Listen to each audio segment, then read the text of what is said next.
Imagine this, you're just living your normal life in the bustling 21st century, and then suddenly, you're responsible for a girl who's just traveled through time from 12 years in the past. That's right.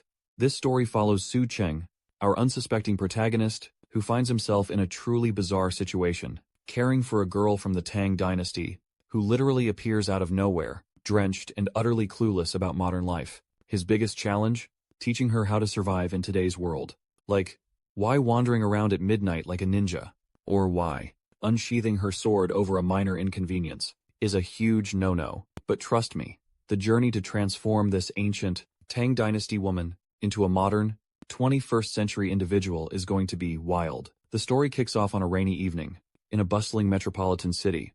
The streets are alive with bustling crowds, car horns, and a torrential downpour. Amidst all this chaos, Su Cheng stands out as the only guy running around without an umbrella. His drenched hair clings to his face as he rushes to his dorm building for shelter, soaked to the bone. Su Cheng begins climbing the stairs to his apartment, but halfway up, he hears strange murmurs, echoing through the dim stairwell. Weird, who's out here in this rain? He wonders. And then, boom, his heart skips a beat. Standing just a few steps above him is a young woman, staring straight at him with an intense, piercing gaze. Her presence feels eerie, almost otherworldly. In his startled state, Su Cheng fumbles and drops his room key. The woman steps back slightly, clearly wary of him. At first glance, he dismisses her as a cosplayer. After all, her attire looks straight out of a period drama, but something about her outfit feels too authentic. The intricate embroidery, the heavy fabric, even the old-world aura, it all seems oddly real. Shaking off that unsettling vibe, Su Cheng brushes past her and continues climbing the stairs. Just as he's about to enter his room, the woman calls out to him, her voice laced with desperation. She asks him to hold up, turning back. Su Cheng casually explains this is where he lives, but her response is peculiar. She looks spooked, almost like she's seen a ghost. Taking a step back and maintaining a cautious distance, Su Cheng scratches the back of his head, awkwardly wondering, do I look that rough? Does she think I'm some kind of creep? Embarrassed, he retreats into his apartment. Inside, Su Cheng sighs and kicks off his soaked slippers. He changes out of his drenched shirt and heads straight for a steamy shower, a hot bath and a can of cola. Later, he finally starts to unwind. As he calls out to his cat, Melon, the little furball comes prancing in, her eyes sparkling with anticipation. Su Cheng smiles as she digs into her meal, her fluffy tail wagging happily. Meanwhile, he takes a big gulp of his fizzy drink, savoring the moment. But his relaxation doesn't last long. Curiosity gets the better of him, and he sneaks a glance through his door's peephole. To his surprise, the mysterious girl is no longer there. Maybe she finally left, he mutters to himself, opening the door cautiously. Su Cheng steps out to confirm her absence, but as soon as he swings the door wide open, there she is, standing right in front of him. Drenched and silent, feeling a bit awkward, Su Cheng offers her an umbrella, hoping she'll take it and head home, but she doesn't respond. Instead, she asks a simple yet baffling question. Where am I? Su Cheng raises an eyebrow. The wrong road? My neighborhood, he answers hesitantly. But the girl's puzzled expression only deepens. After a brief silence, she asks, who are you? Now thoroughly confused, Su Cheng stammers, just a regular guy, still unsure of what's going on. He tries again, gently offering her the umbrella. Our clueless protagonist, Su Cheng, stands awkwardly in his doorway, holding out an umbrella to the strange girl. She stares at it like it's some alien artifact, completely baffled by its existence. After an uncomfortable silence, she finally speaks, introducing herself as Jiang He, a member of the prestigious Yin clan. She admits she has no idea how she ended up here. Su Cheng scratches his head, trying to process what she just said. Yin clan? Is this some kind of cosplay backstory? He wonders. Exhausted by the sheer weirdness of the situation, he sighs and motions for her to step inside. Inside his modest apartment, Su Cheng tries to figure out what to do next. He decides to call the building guard, hoping to get some assistance with this peculiar guest. As he dials, Jiang He's attention is drawn to the TV. An advertisement pops up on the screen, colorful and loud. Before Su Cheng can explain, she leaps into action, drawing her sword. In a flash, she strikes the TV with a precise, clean slice. Sparks fly, the screen cracks, and Su Cheng freezes in shock. Her face is pale, her hands trembling, as she backs away from the shattered TV, muttering about dark magic. To her, the moving images must seem like some unholy sorcery that needed immediate destruction. The guard's voice crackles through the phone, asking about the strange noise in the background. Su Qing can barely find words, stammering something about a little incident. Before he can explain, Jiang He whirls around and locks her intense, bloodshot gaze on him. The guard, sensing the tension through the phone, mutters something about calling back later, and abruptly hangs up. Su Qing lets out a frustrated sigh, his head spinning with questions. He tries to break the ice by asking where she's from. Meanwhile, Jiang He, still reeling from the magic box, points to the remnants of the TV, and demands to know if the people trapped. The people inside are dead, but her confusion only deepens. Her gaze falls upon Su Qing's phone. Suspiciously, she wonders if the brick he was speaking into contains even more trapped souls. Su Qing groans, glancing down at her worn straw sandals. If she's just from some cosplay convention, how will she ever afford to replace my TV? He mutters to himself, finally taking a deep breath.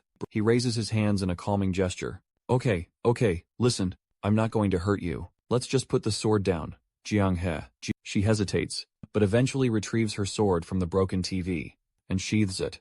Su Qing asks for her name and origin again. She repeats, confidently, I am Jiang He, a disciple of the Yin clan. He chuckles nervously, trying to lighten the mood. Yin clan, huh? That's a cool name, but is your clan rich enough to cover my TV damages? Jiang, he tilts her head, utterly puzzled. You don't know the Yin clan? The Times-renowned Yin clan? Su Qing shrugs, admitting he's never even heard of them. Her expression shifts from confusion to outright offense. She stares at him now, as if he's just gravely insulted her ancestors. Sensing the rapidly growing tension, Su Qing again raises his hands in a placating gesture. Look, I didn't mean anything by it. Ask me anything you want. I'll try to help. Her expression softens, and she timidly admits, I just want to return to the Yan clan. Su Qing sighs. Well, you're in Jiangchen City. Does that mean anything to you, Jiang He? She stays silent, her brows still furrowed. Su Qing scratches his head, growing increasingly uneasy. Don't tell me she's actually from ancient times.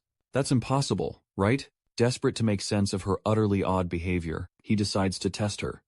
Okay, tell me this. Who's your emperor, Jiang He? She looks at him as if he's asked her the most ridiculously obvious question in the world. The emperor. Everyone should know. Su Qing, of course, just blinks. Could you be a little more specific?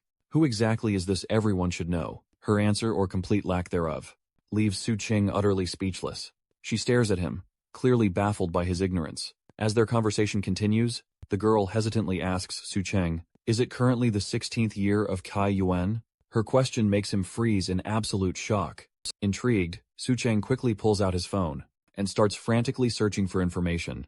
To his utter amazement, he finds that the 16th year of Kai Yuan actually corresponds to the reign of Emperor Shunzong of the mighty Tang dynasty, one of the longest reigning emperors in Chinese history. To test her incredible claim further, Su Qing casually asks if she knows figures, like Li Longji, or other famous personalities from that era. Her face immediately lights up with pure excitement, and she eagerly asks where she can find them. Su Qing stifles a laugh and jokingly says, you might see them in a Chinese mobile game.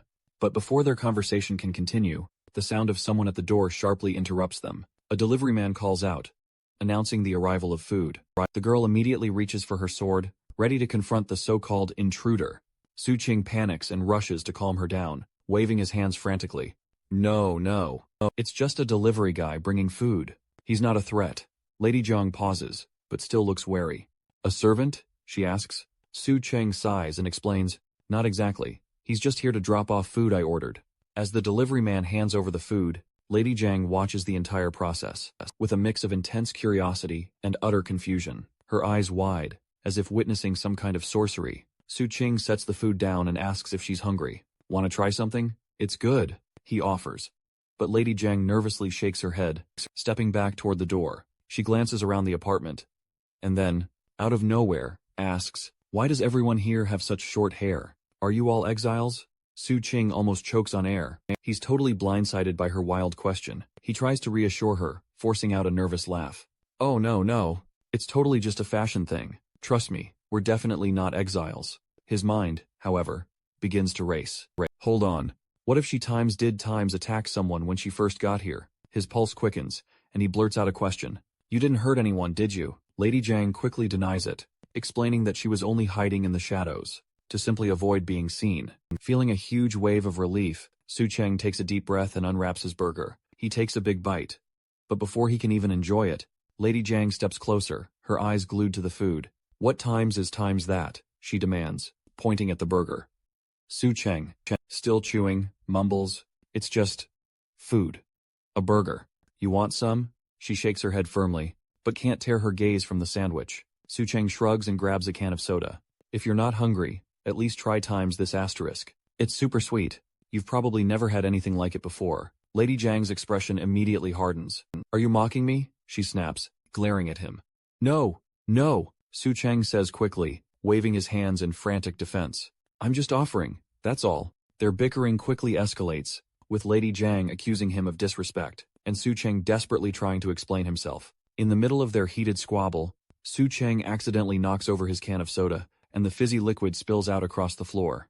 Lady Jang's eyes widen in pure horror, as she watches the bubbling drink spread. What is this black, disgusting substance?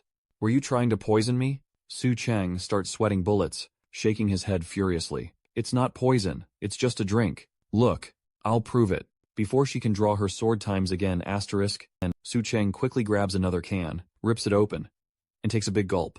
See, totally fine. Lady Jane lowers her blade, but keeps a wary eye on the soda. Su Cheng exhales in relief, muttering seriously. Can you stop pulling your sword out? Every time something weird happens, you're scaring my cat as if on cue. His cat Melon peeks out from under the couch. Her fur bristling. Su Cheng looks at Lady Jang and begins weighing his options. Okay, how do I deal with her? Option 1. Trick her into going outside, and hope she figures things out on her own. But no, she'll probably end up on the news or worse. Option 2. Call the cops. Yeah, great idea. Until she freaks out and starts slicing up the officers. No part pass. Option 3. Keep her here. Maybe I can learn something from her. Ancient kung fu techniques. Secret Tang Dynasty recipes could be cool. Unless, of course, she decides to chop me in half someday. After a moment of contemplation, Su Cheng lets out a resigned sigh. Alright, he mutters. Looking at her, guess you're staying. Let's see how this goes with that settled. Su Cheng offers her the burger once again. The sight of the tantalizing food seems to make her hesitate, but she stubbornly looks away, asking, what exactly is this thing you're holding? Determined to prove it's not poisonous, Su Cheng takes a big bite. She watches him closely, her eyes sharp and intense. Before finally nodding, go ahead, she tells him as he chews. She seems to carefully observe every movement, as if trying to decode this strange food. Seeing how interested she is, Su Cheng realizes the burger might not be enough to satisfy her, so he suggests making a rice bowl instead. Maybe her ancient stomach can't handle this modern food. I should make something more familiar for her. He thinks, however, deep down he knows it's just an excuse. He's the one always clamoring for more food. As he scarfs down the last bite of his burger, Lady Jane's irritation is practically radiating. She's clearly miffed he ate it all so quickly, without even offering her a single bite. Su Cheng gestures for her to take a seat, but she hesitates, full of caution, pressing her hand against the chair to test it out first. She clearly doesn't trust him fully, despite the unexpected kindness he's shown. By offering her that umbrella, his room is filled with bizarre contraptions, and he eats such strange foods. Who knows what else could be hidden in this unfamiliar world? Once she finally takes a seat, she carefully scrutinizes her surroundings. Where exactly am I? She asks again, her voice laced with absolute uncertainty. Su Cheng calmly reminds her, you're in Jiangcheng City. Lady Jane's eyes brighten with a spark of hope. Do you know how I can return home? Su Cheng's heart practically skips a beat when he sees her reaching for her sword times again asterisk. He quickly raises his hands, urging her to put it down. Times before times, he answers. After a tense moment, the sword is back in its sheath, and Su Cheng lets out a deep sigh. He looks at her solemnly and begins to explain. You may not be able to go back, he says softly. We're really far from your home. Lady Jane's face tightens, and she demands, how far? Su Cheng hesitates, but finally says, about 1,200 years away. The words hit her like a punch. She stares at him, utterly dumbfounded. What do you mean by 1,200 years? He explains. It's been that long since you arrived from your time. People like Liu Yang, Yuan, and Lu Shan, legends from your era, they're long gone. They've been dead for over 1,000 years. Lady Jane's eyes widen in utter shock. She doesn't believe it. You're lying, she snaps, shaking her head in utter disbelief. Su Cheng remains calm and gestures around the room. Just look around.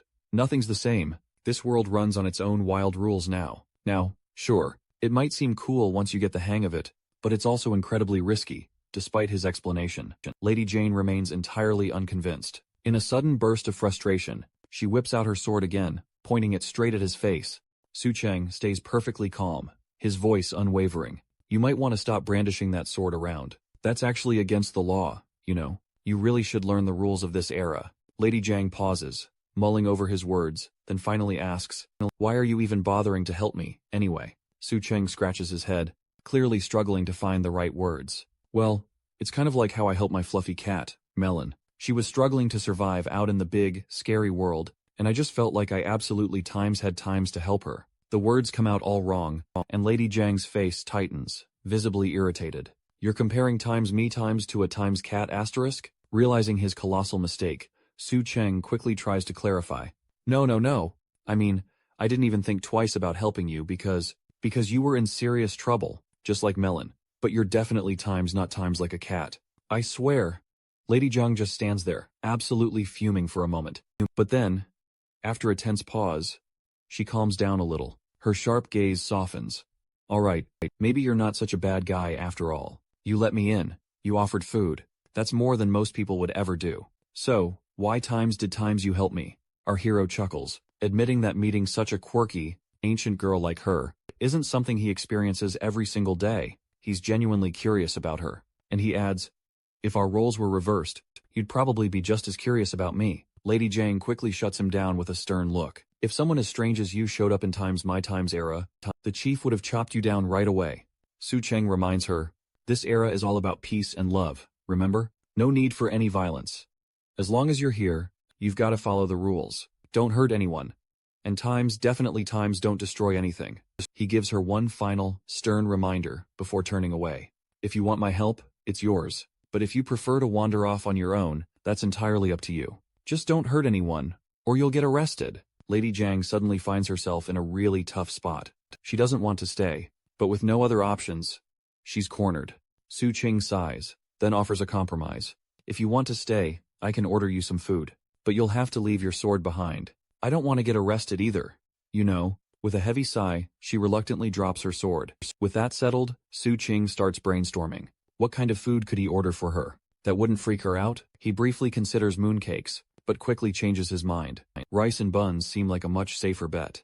He suggests, why don't you take a shower while we wait for the food to arrive? Lady Jiang is clueless. Where am I supposed to bathe? She asks. Su Cheng leads her into the bathroom, and she's utterly amazed by the sight. Don't be too shocked, he says.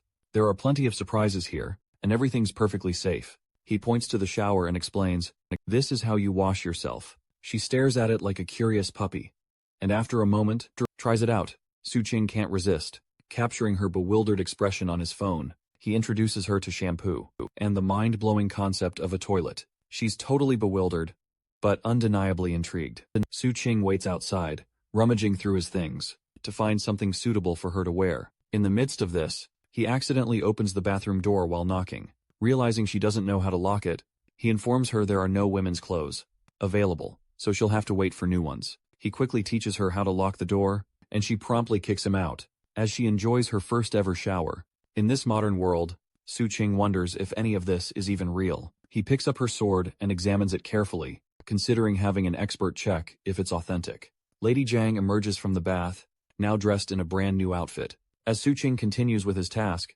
she notices what he's writing and asks, what are you doing? He hands her the paper. It lists various modern-day issues she needs to adapt to, and their everyday products. She'll need these for her daily life. Lady Jane scans the list, then grumbles about her current outfit. Su Cheng, without thinking, blurts out, you look pretty. She immediately freezes. Don't get any funny ideas. She sternly warns. No flirtatious remarks. Su Cheng, a bit embarrassed, quickly clarifies, I'm not hitting on you. It's just a compliment. That's just what people do when someone looks good. Just then, he notices her straw slippers. Those are a bit outdated. I'll get you new ones tomorrow. Promise. As Su Cheng admires Lady Jane's cuteness, a sudden knock on the door startles her. She tenses, but Su Cheng quickly reassures her. It's just the delivery boy with our food. Su Cheng can't help but think of her like a wildcat, always alert, ready to pounce at any moment. He smiles to himself, before taking the food out of the plastic bag, and handing it to her. Lady Jane hesitates for a moment, then remembers what her vice captain once told her. If someone's helping you for free, they must have an ulterior motive. Hearing this, Su Cheng looks at her, slightly hurt. But she suddenly smiles at him and says, "But I believe you're actually a good person." A bit stunned by her change in attitude, Su Cheng sighs with relief. He watches her finish her food, and then decides to have a serious talk with her. "Lady Jiang," he starts, "you're not in the primitive era anymore. You need to adjust your way of thinking. If you keep relying on that sword for survival, and worse, end up killing me, you wouldn't last a week out here, before running out of food." He gives her a pointed look. "You need to stop playing with that sword. There are better ways to survive here, like using the TV for entertainment." He gestures to the TV on the table. "The smartphone is useful too. Trust me, you're safe here. No one is going to harm you." Lady Jiang nods slowly, and Su Cheng feels relieved. But then, the conversation turns to more serious matters. "This world is peaceful, but things could get pretty dangerous for you if you're not careful," Su Cheng explains.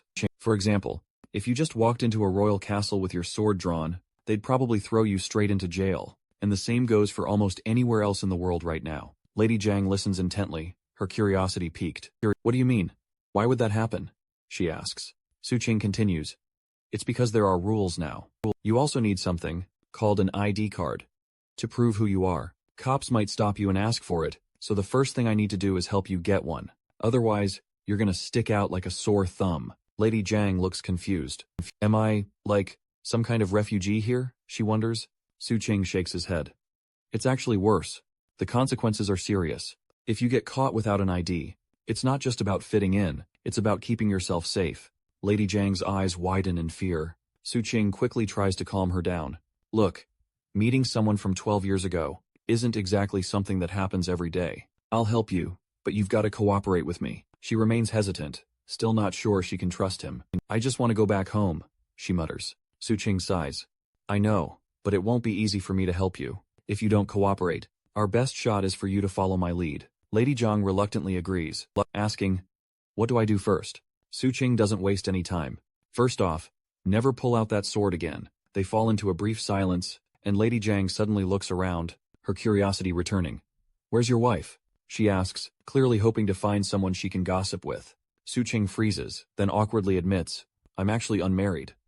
Lady Jiang is taken aback. A quiet pause fills the room. Su Cheng quickly reassures her, "It's normal for someone my age to be unmarried, don't worry about it." Trying to change the subject, he gestures toward a door. "I've got a spare room for you. Make yourself comfortable here." Lady Jane nods quietly, following his lead, as he guides her to the new room. The room, however, is packed with stuff, but Su Cheng quickly gets to tidying up, carving out just enough space for her to sleep comfortably. It's abundantly clear. She's not exactly thrilled to be staying in this place, especially with someone as peculiar as him. Still, Su Cheng grabs some spare blankets and arranges them neatly on the bed, gently encouraging her to rest. He knows she must be feeling utterly confused, and hopes that when they wake up tomorrow, it'll all feel like a bizarre dream. Before leaving the room, he properly introduces himself as Su Cheng, wishes her good night, then steps out, leaving her alone to settle in.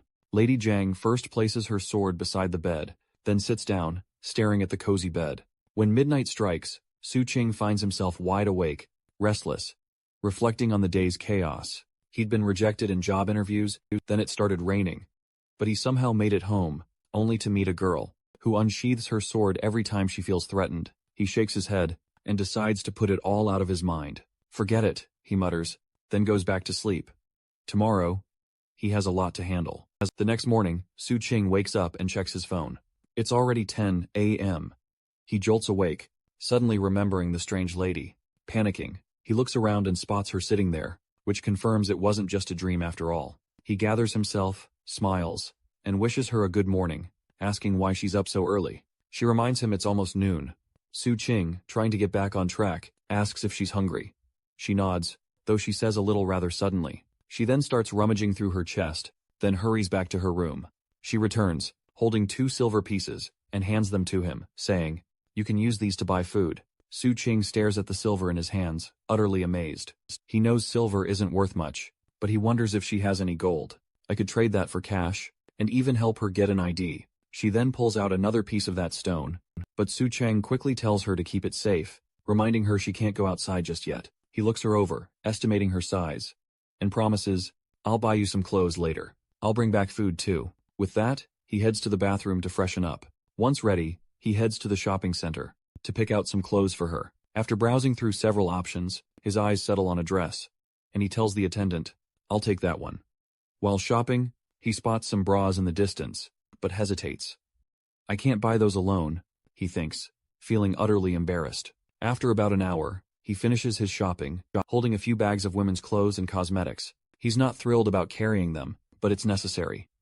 Next, he heads to a bookstore, picks up a few books, and makes his way back to the apartment. The city is bustling, but he's focused on getting back. As he reaches the entrance of his building, the guard stops him, eyeing his shopping bags. Su Cheng tries to hide the feminine items, but the guard notices. "What's with all the shopping?" he asks Su Cheng. Trying to cover, he says, "Oh, I dialed the wrong number yesterday. That was a mistake." The guard raises an eyebrow, but then warns him, "Be careful. There've been some thefts around here lately." Su Cheng nods, offering a smile, and reassures the guard, "Don't worry, I'll keep that in mind." Once Su Cheng gets back to his apartment, he finds the lady standing in a defensive stance, her sword almost drawn, ready to defend herself from any intruders. He quickly reassures her that she's safe, and hands over the food box, mentioning he also brought some essentials. As he watches her, something clicks in his mind, and he looks at her curiously. She notices and asks, "What's on your mind?" He awkwardly wonders aloud, "Shouldn't you be thanking me? Seeing me as some kind of young hero or a decent guy? Or something like that?" The lady, still not quite grasping his thought process, thanks him anyway. It seems like it might take a while for her to truly figure out what this strange guy is thinking. They dig into the food, and she devours her meal like a wild animal, much to Su Cheng's surprise. He had expected a more elegant woman from her era, but he's pleased to see her enjoying herself so much. After they finish eating, Su Cheng lays out the clothes he bought, showing her the new dresses and shoes. As he digs around for more stuff, the lady spots the bra he bought for her. Su Cheng totally freaks out, as if his soul might escape his virgin body. He quickly tells her to keep the bra down, and promises to send her a video, explaining how to use it. Feeling flustered, he dumps all the stuff he bought, and tells her to just figure it out herself. He also brought some books, to help her understand this world, and its culture better. Su Cheng plans to teach her how to use a computer, so she can learn on her own. Noticing she looks tired, he suggests she get plenty of sleep, before they figure out their next move. The lady then asks about his status in this world, prompting Su Cheng to rethink his response. He admits he's a graduate student still on the job hunt.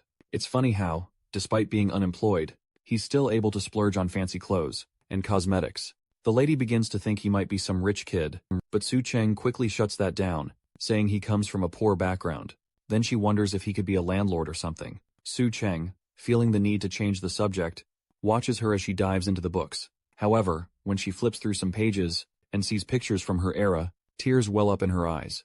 As she starts thinking about how she can get back home, Su Cheng, trying to keep the mood light, reminds her that he has no idea how to get her back, but asks, "How did you even end up here?" The lady then reveals that she was chasing a small thief in the heavy rain. She found herself lost deep in the forest, wandering aimlessly until she finally spotted these towering buildings. Su Cheng, still utterly clueless about how to help her return home, cleverly changes the subject. "Before you can go back, you've got to survive in this world," he declares. Then casually asks, "What's your military rank and martial arts skills?" The real reason he asks is that he's secretly intrigued by her potential martial prowess. Su Cheng is thoroughly impressed, as the mysterious lady confidently explains her incredible martial arts skills. She reveals that her Yin clan is the most powerful clan around, and when he asks how high she can jump without getting hurt, she casually points to the 4th floor of the building, claiming she could leap from there without a scratch. Su Cheng's eyes practically pop out of his head at this shocking revelation. Excited, he eagerly asks to see all her fancy moves, spouting off names of martial arts. Moves he probably picked up from video games. However, it's all complete gibberish to her. He even asks if she knows kung fu, and enthusiastically offers to learn from her. But she quickly tells him to calm down, reminding him he's past the ideal age for learning, and no matter how determined you are, you won't achieve much. Su Cheng, slightly deflated, asks if the moves are super strict, but the lady shakes her head, explaining it's not about being a master, just a few basic moves without all the rigid rules. She then gets into a stance and demonstrates the first simple martial arts move. "Focus on the waist and grounding yourself," she explains. "Martial arts training takes time, built bit by bit, day by day." Su Cheng, still incredibly eager, asks if he can practice right away, practically begging her. She reminds him that it would take 3 years just to learn the basics. He quickly decides that in that same amount of time, he could become a full-fledged soldier. So, he immediately gives up on martial arts, and instead asks her to teach him sword techniques. The lady, once again, snaps him back to reality. She tells him, bluntly, that he's long past the prime time to perfect his reflexes, especially since his eyes can't keep up with his hands. Su Cheng finally gives up on his dream of becoming a warrior. He simply tells her to try on the new clothes he bought her while she's in the bathroom. Su Cheng can't resist the golden opportunity. He grabs her sword and starts swinging it around, like some kind of ninja. But he quickly realizes, the sword is way too heavy for his puny muscles. When the lady finally emerges from the bathroom, looking absolutely stunning in her new outfit, Su Cheng is left in awe. The clothes fit her perfectly. She checks herself out, making sure they aren't too tight anywhere. It's at this moment Su Cheng remembers he forgot to buy her a hair tie. He tells her to tie her hair back with a tie, and once she does, she looks even more captivating. Overcome with emotion, Su Cheng starts crying, feeling terrible for underestimating her intelligence just because she's from ancient times. He decides to take her for a walk that night, and promises to buy her a proper hair tie. While they're out,